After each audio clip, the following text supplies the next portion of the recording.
नमस्कार। मैं प्रभु रोहित शर्मा। बात कंटिन्यू करो, इससे पहले 10 सेकंड का ये वीडियो देख लीजिए।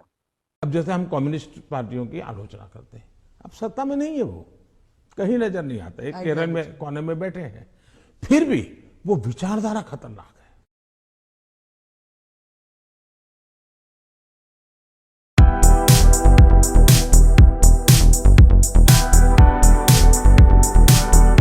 नरेंद्र मोदी स्पष्ट हैं। भारत में उनका जो सबसे बड़ा दुश्मन है वह कम्युनिस्ट है। कम्युनिस्ट कोई भी हो सकते हैं, और कम्युनिस्टों का झंडा लाल जरूर था, लेकिन आज भारत में व्हाइट होते होते डीप रेड में बदल गया है। मतलब कहें तो व्हाइट झंडे से लेकर के डीप रेड झंडे तक के माओवादी या कम्युनिस्ट बोलें, वो भारत में मौजूद है। माओवादी डीप रेड वाले हैं, और अन्य लोग कुछ वाइट वाले हैं, कुछ हल्का गुलाबी हैं, कुछ अलग अलग रंग के हैं। ये सभी कम्युनिस्ट विचारधारा किसी न किसी रूप में मानते हैं। कम अधिक हो सकता है, लेकिन मोदी की निगाह में सभी एक समान है।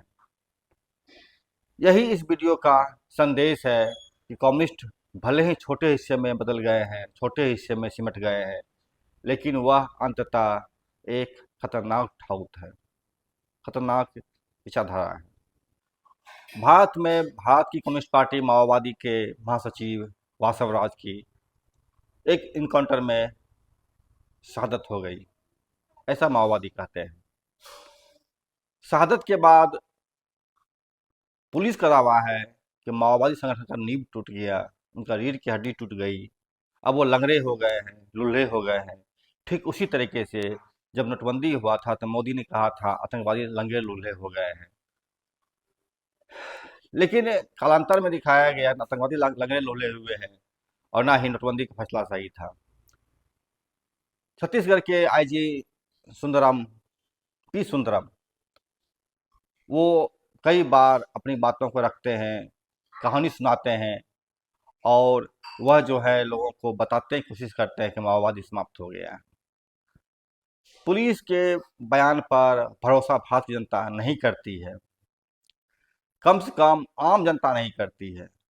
पुलिस पर की इज्जत भी नहीं देती है जनता, वह उस पर भरोसा नहीं करती है, उससे भय जरूर खाती है, क्योंकि पुलिस का काम लोगों को पीटना होता है, लूटना होता है, हत्या और बलात्कार करना होता है। यह पिछले 70 साल में भारतीय जनता जान गई है, समझ गई है। हम पी सुंदरराज के इस बयान को थोड़ा सा कोट करेंगे और बताएंगे कि वो क्या सोचते हैं। माओवादियों के महासचिव बासव राज की शहादत के बाद माओवादियों ने एक पत्र जारी किया था, प्रेस विज्ञप्ति। उस प्रेस विज्ञप्ति के ऊपर टिप्पणी देते हुए पी सुंदरराज ने बयान दिया था कि यह भ्रामक है। इसीलिए मैंने कहा कि पुलिस के बयान पर जनता भारत की विश्वास नहीं करती है। इस 70-75 सालों में भारत जनता सीख चुकी है कि हर अन्याय का जड़ पुलिस होता है। यही कारण है कि लोग सशस्त्र आंदोलन करने के लिए मजबूर हो गए हैं, विवश हो गए हैं। एक आम आदमी थाना जाना से डरता है, एक आम आदमी के दरवाजे पर पुलिस खड़ी हो जाती है तो पूरे मोहल्ले में उसकी इज्जत चली जाती है। ये एक आम धारणा है लोगों के अंदर, ये यूं ही नहीं बना है। पी सुंदरराज भले ही चीख चीख कर बोल रहे हों कि नक्सली खत्म हो गए हैं, उनके रीढ़ की हड्डी टूट गई है, अब वो कहीं नहीं बचे हैं, लेकिन इसके अगले ही दिन संदरा के जंगल में एक भरा हुआ ट्रक, विस्फोटक से भरा हुआ ट्रक को माओवादी उठा ले जाते हैं। पी सुंदरराज के बयान को मैं बताता हूँ, कोट करता हूँ कि उन्होंने माओवादियों के प्रेस बयान पर क्या प्रतिक्रिया दिया है। उन्होंने कहा है, बासव राज के बाद उनके उत्तराधिकारी को लेकर चर्चाएं अब बेमानी है। उनकी मौत के साथ ही यह आंदोलन अपनी वैचारिक और संचालन क्षमता भी खो चुका है। यह माना जा सकता है कि बासव राज ही इस संगठन का अंतिम महासचिव था। बोलने नहीं आता है, थे करते रहते हैं। खैर, 21 मई 25 भारत के वामपंथी उग्रवाद विरोधी इतिहास में एक निर्णायक दिन के रूप में याद किया जाएगा। इस दिन को माओवादियों ने ब्लैक डे बताया है। मारे गए बासव राज, जो कि माओवादी संगठन के सर्वोच्च नेता थे, उनकी मौत से संगठन को केवल सैन्य स्तर पर ही नहीं, मनोवैज्ञानिक स्तर पर भी गहरा आघात पहुंचा है। माओवादी आंदोलन की मुख्य गढ़ में 27 सशस्त्र उग्रवादियों का खात्मा सुरक्षा बलों की दृढ़ता, प्रभावशीलता का प्रत्यक्ष प्रमाण है। ऐसा नहीं कर सकता है। आपने माओवादियों पर अटैक या उनकी हत्या इसलिए नहीं किया कि आपको आप बहुत दृढ़ हैं या सुरक्षा बल प्रभावशाली है, बल्कि जो तथ्य दिखाते हैं, जो समझे सामने से जो आई है, वो यही आई है कि आपने पैसे का प्रलोभन दे करके कुछ कमज़ोर तत्वों को अब मिला लिया है, गद्दार बना लिया है। वो विभीषण ने ही आपके लिए काम किया है। इसमें आपका प्रभावशीलता, आपकी क्षमता नहीं कहीं से दिखता है। क्षमता तो तब होती जब आप सीधा-सीधा लड़ते उनसे। आपने तो जासूसी का इस्तेमाल किया है, आपने पैसे और मनी पावर का इस्तेमाल किया है। आपने लोगों को बगला करके, ठग करके, झूठ बोल करके उनको अपने गद्दार बनाया और उसके सहारे आपने हमला किया। अगर ये गद्दार ना बनते, इनके ही टीम के लोग, शायद बसवराज को आप कभी मार भी नहीं पाते। पिछले 70 साल में आप नहीं मार पाए, तो अब क्या मार पाते? अब तो वो खुद भी 3-4 साल के बाद अब खुद को ही बोल रहे थे मैं रिटायर हो जाऊँगा। ऐसे गणपति रिटायर हो गए हैं। बहरहाल आगे वो बोलते हैं, ये एक इनका जो पी सुंदरराज का जो बयान है, इस बयान की पर कोई विश्वसनीयता नहीं है। माओवादियों ने कहा कि उनके नेता को पकड़ कर मारा गया है। पी सुंदरराज भले ही चीख-चीख कर कहें कि नहीं ऐसा नहीं हुआ है। जनता जब तक जनता माओवादियों के बयान को नहीं सुनेगी दोबारा, तब तक पुलिस पर विश्वास जनता नहीं करती है। भले ही चंद चाटुकार लोग विश्वास करें, उनकी बात को करें, जो कि उनके पैसे पे पलते हैं या उनके मुखबिर हो गए हैं या गद्दार हो गए हैं और माओवादी आंदोलन से निकल करके और उन पर प्रहार कर रहे हैं आपके साथ मिल करके। जनता विश्वास नहीं करती है, क्योंकि जनता के अंदर पुलिस की छवि आज भी यही है कि यह आतंकित करती है, फर्जी एफआईआर बनाती है, थाने में पिटाई करती है, थाने में मर्डर करती है, थाने में बलात्कार करती है और आदिवासियों के साथ कितने जघन्य हिंसाएं हो रही है, हुई है, यह आदिवासी जानते हैं। इसीलिए आदिवासी हथियार उठाए हैं।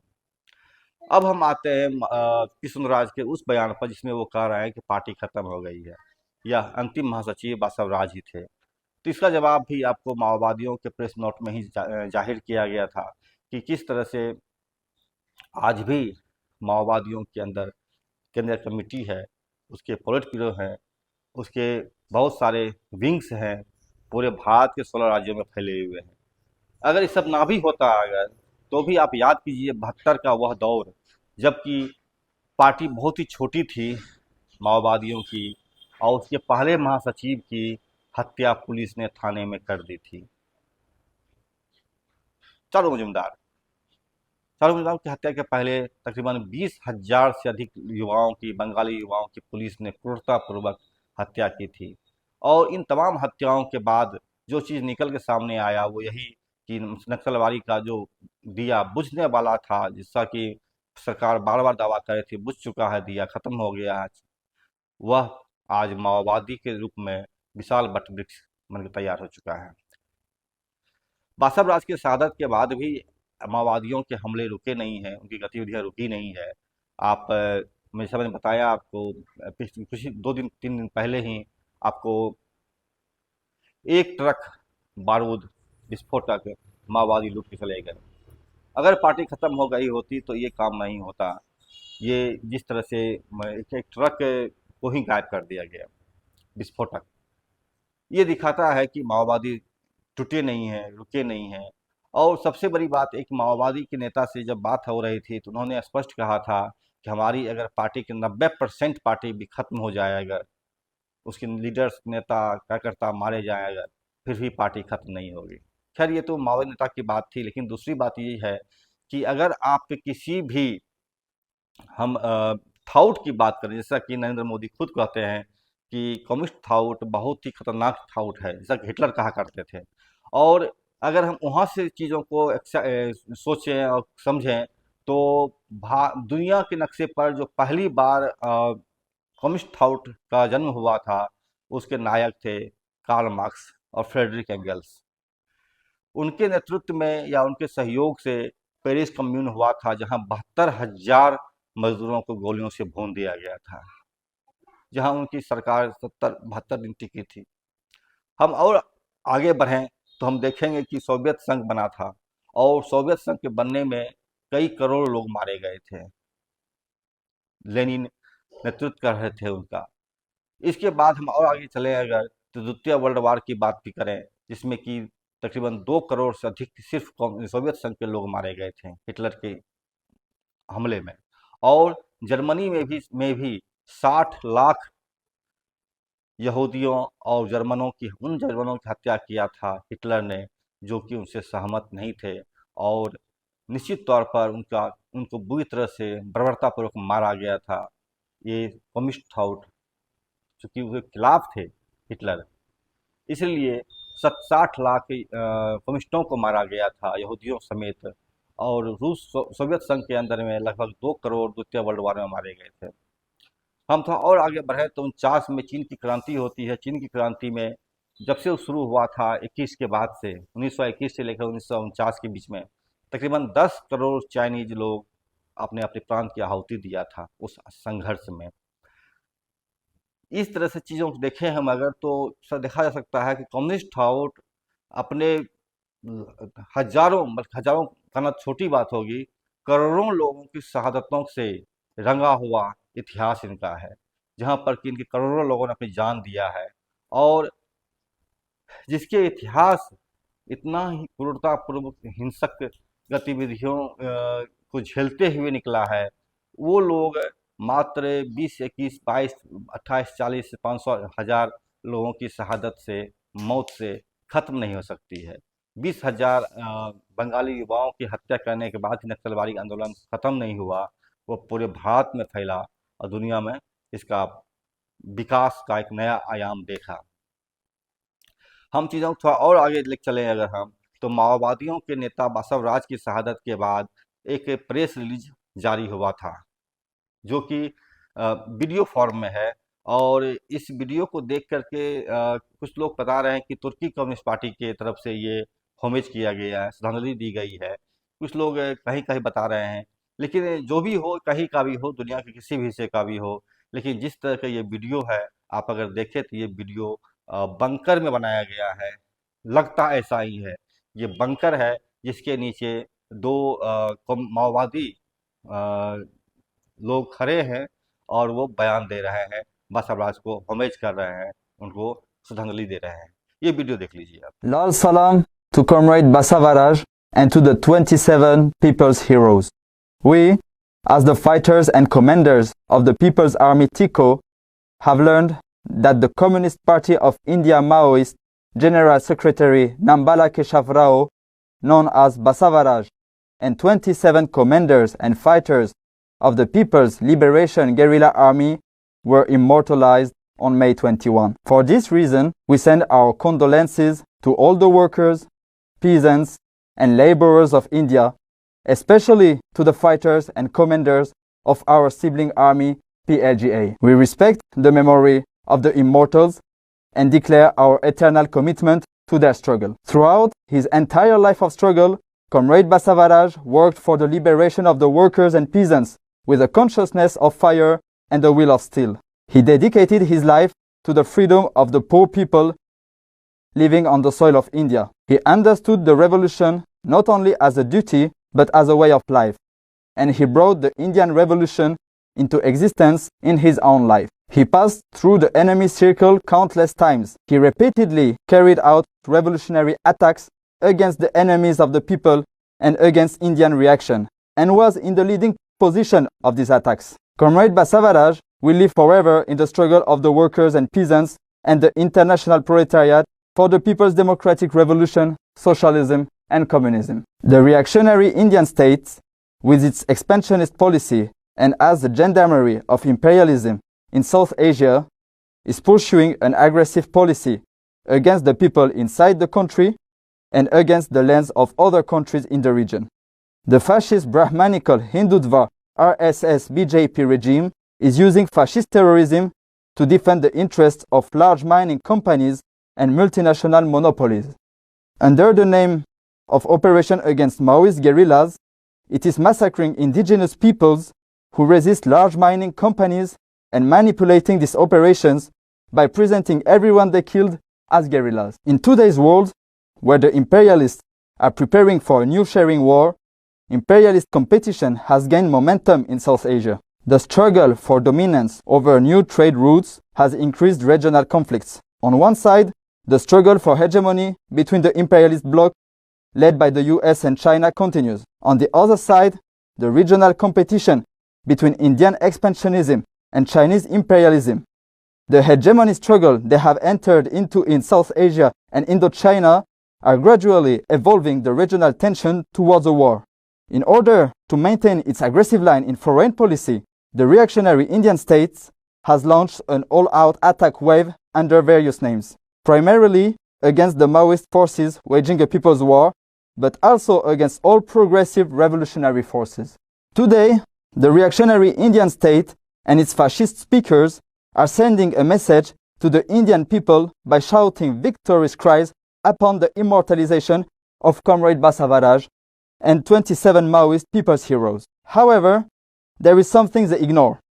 From the Naxal Bali uprising to the present day, the workers, peasants, and laborers of India have built an indestructible bridge of freedom extending from the shoulders of tens of thousands of people's heroes under the leadership of CPI Maoists. This bridge is an indestructible fortress that has been mortared with the blood of martyrs. The current name of this fortress is CPI Maoist. Therefore, just as the great communist leader Comrade Charu Mazumdar said, now is not the time to be sad, comrades, but to rise up like fire. We believe that this twist that history has brought before us today will only be an occasion to leap even further on the illuminated path of Marxism, Leninism, Maoism, in the flowing struggle of the masses like a flood. The absolute victory of the People's War will shine like a star in the skies of South Asia. Long live the Communist Party of India Maoist. Long live the People's Liberation Guerrilla Army. Long live Marxism, Leninism, Maoism.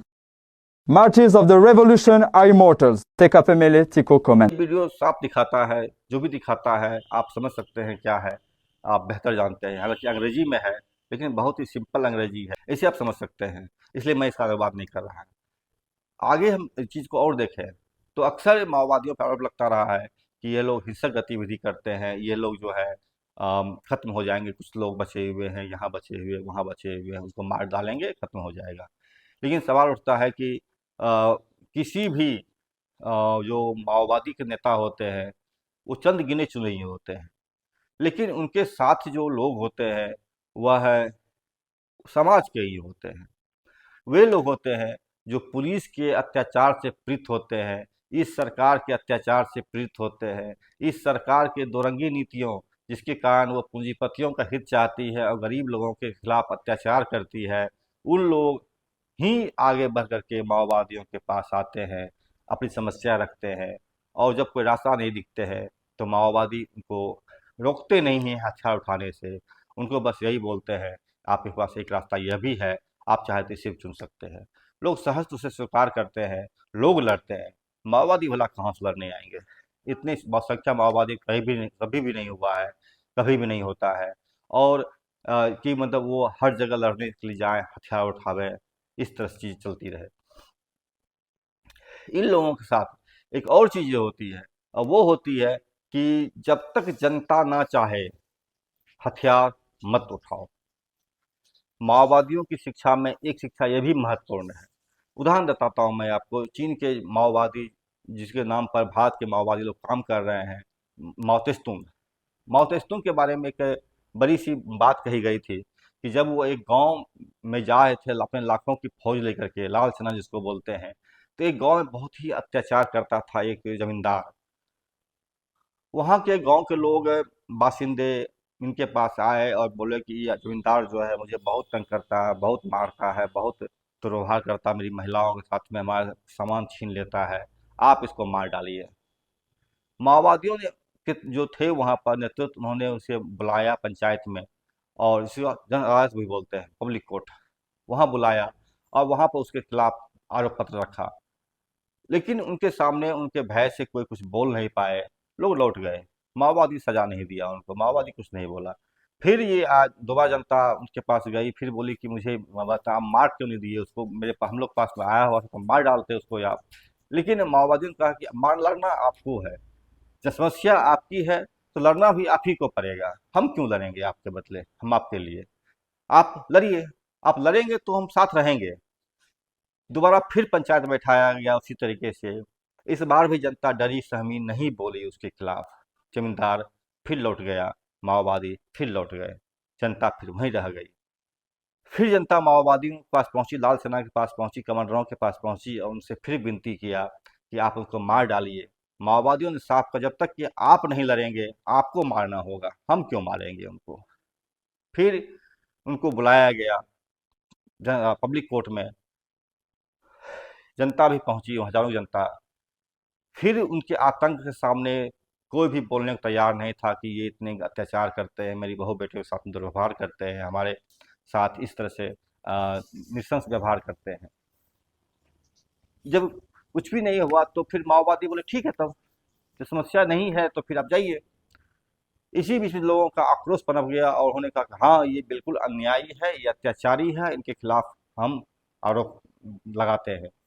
इसके बाद धीरे धीरे पूरी जनता उठ खड़ी हो गई और पूरी जनता उठ करके अंततः उस जमींदार को मार डाली। जनता ने मारी, वहाँ के लोगों ने मारा, माओवादियों ने नहीं मारा उसको। तो ये इनकी रणनीति होती है, साफ समझदारी इनकी होती है कि जनता का युद्ध है, जनता का समस्या है, जनता की पीड़ा है, जनता को खुद बोलना पड़ेगा, माओवादी कभी नहीं बोलते।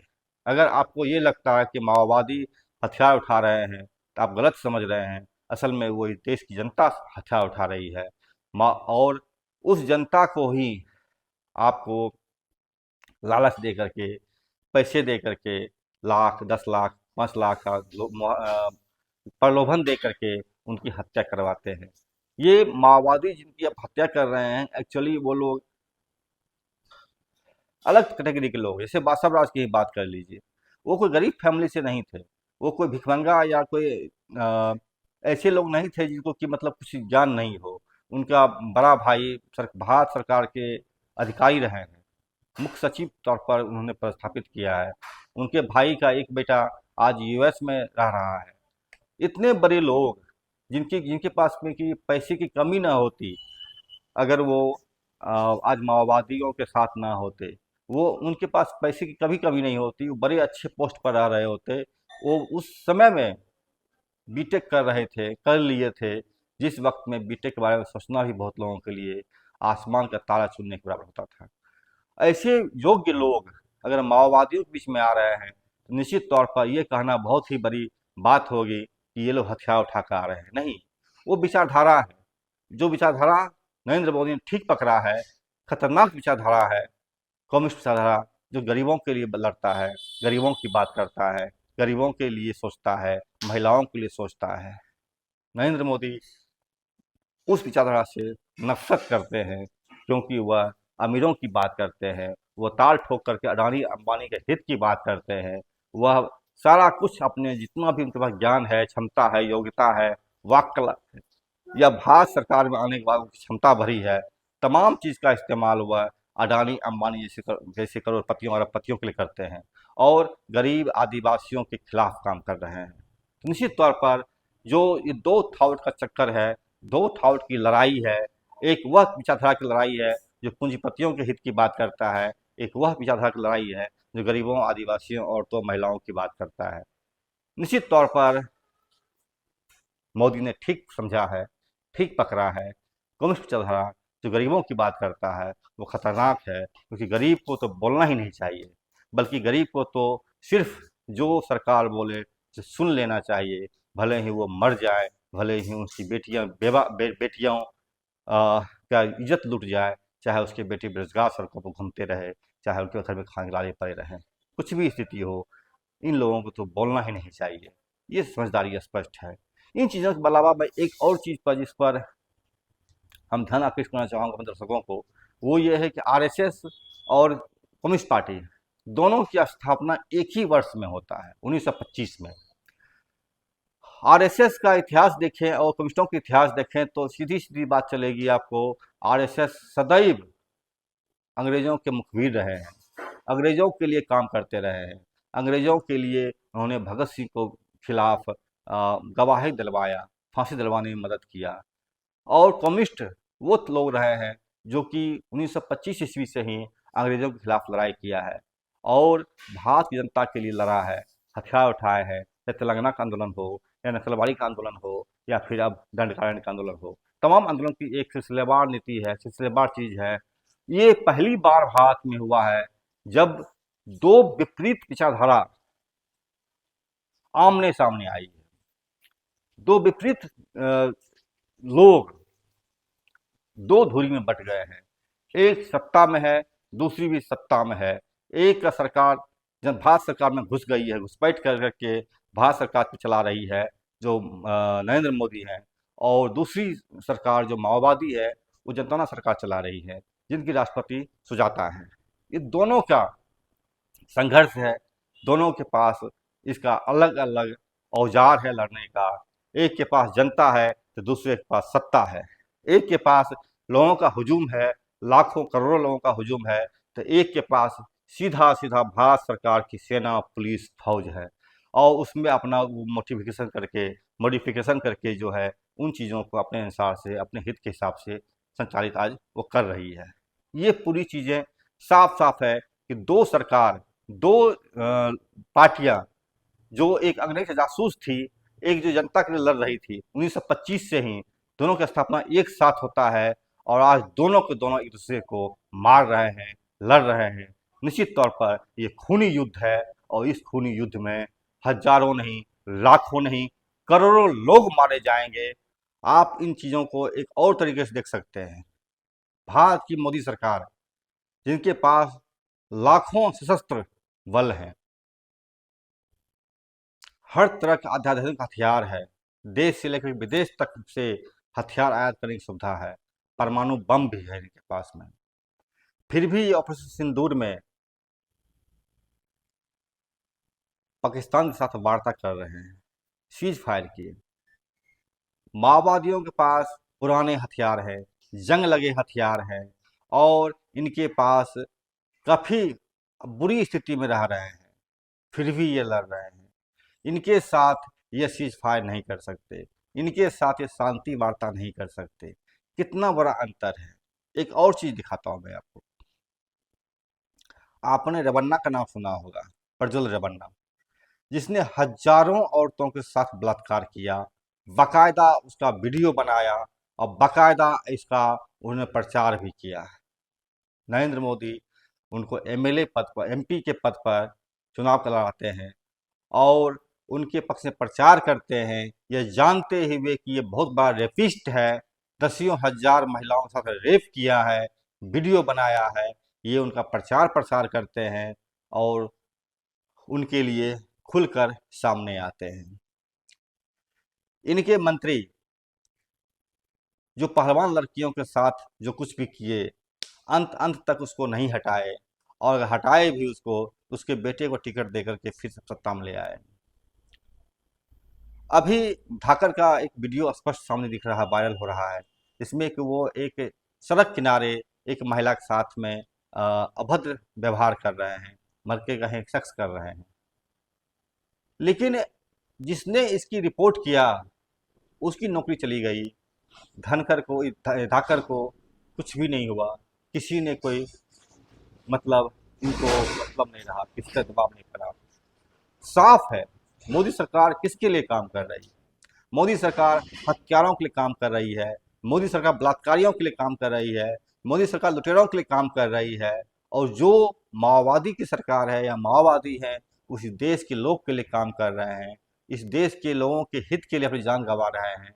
उनके पास जो जिन माओवादियों के शीर्ष लीडर पर बराबर आरोप लगता रहा है, वे लोग को जो जरूरत ही नहीं था इसमें आने का, क्योंकि वो हाईली एजुकेटेड लोग हैं, वो मोदी की तरफ चौथी फेल नहीं है, वो हाईली एजुकेटेड लोग हैं। वो लोग जब चाहें भारत से बाहर जा करके या भारत के अंदर ही रह करके कुछ भी कर सकते थे, बहुत बड़ी हस्ती बन सकते थे। लेकिन वे लोग अगर देश के गरीबों के लिए अपनी जान गंवा रहे हैं तो देश के गरीबों को भी सोचना चाहिए, सोचना होगा। उन गद्दारों को भी सोचना होगा जो अपने निजी हित, निजी सुख सुविधा, चंद पैसों के लालच में उन लोगों की हत्या कर रहे हैं, जिनके लिए जो उनके लिए ही काम कर रहे हैं। एक बड़ा चीज रहा है, इसलिए पूरी पूरी चीजें स्पष्ट साफ साफ है। आज भारत उस दौर में है जब दो विपरीत विचारधारा ठीक आमने और सामने है, युद्धरत है, युद्धग्रस्त है। मोदी सरकार इसे युद्ध बोलने से बार बार बच रही है, माओवादी से युद्ध बता रहे हैं। इसमें एक और चीज देखा जा सकता है, मैंने बताया माओवादियों के पास बहुत ही अउन्नत किस्म का हथियार है, पुराने हैं, जंग लगे हुए हैं, या जो इस तरह चीजें तस्वीरें आती हैं, बहुत लूटे हुए हथियार हैं जो पुलिसों से लूट कर ले आप लाते हैं। ये भारत सरकार के पास दसियों लाख की फौज है, अत्याधुनिक हथियार से लैस फौज है, AK-47 जैसे हथियार हर हर आदमी के पास मौजूद है। इतना ही नहीं, आपको अमेरिकी फौज भी इनकी मदद में है, नाटो की सेना भी इनकी मदद में है। माओवादियों को अगर लड़ना होगा तो नाटो से लड़ना पड़ेगा। भारत सरकार तो है ही, लेकिन इसके बाद पीछे नाटो भी है, विदेशी संस्थाएं भी हैं जो नरेंद्र मोदी सरकार को सपोर्ट कर रही है, उनके लिए काम कर रही है। सिंदूर में साफ साफ दिखा, भले ही इनके शरीर में खून की जगह सिंदूर बहता हो, लेकिन जो चीज़ें साफ सामने आई है, इनके शरीर में ट्रंप का मूत्र बह रहा है। आदिवासियों के लिए गर्व की बात है कि वो ऐसे नेता का चयन किए हैं जो हाईली एजुकेटेड हैं, उच्च शिक्षा से लैस हैं, काफ़ी पढ़े लिखे हैं। पुलिस के लिए यह शर्म की बात होनी चाहिए कि वह ऐसे नेता का हुक्म मानते हैं जो अनपढ़ है, अशिक्षित है, गंवार है और उनके शरीर में ट्रंप का मूत्र बहता है। नमस्कार, मैं स्वरभूमि से रोहित शर्मा। चैनल देखिए, लाइक कीजिए, सब्सक्राइब कीजिए, शेयर कीजिए और सपोर्ट कीजिए।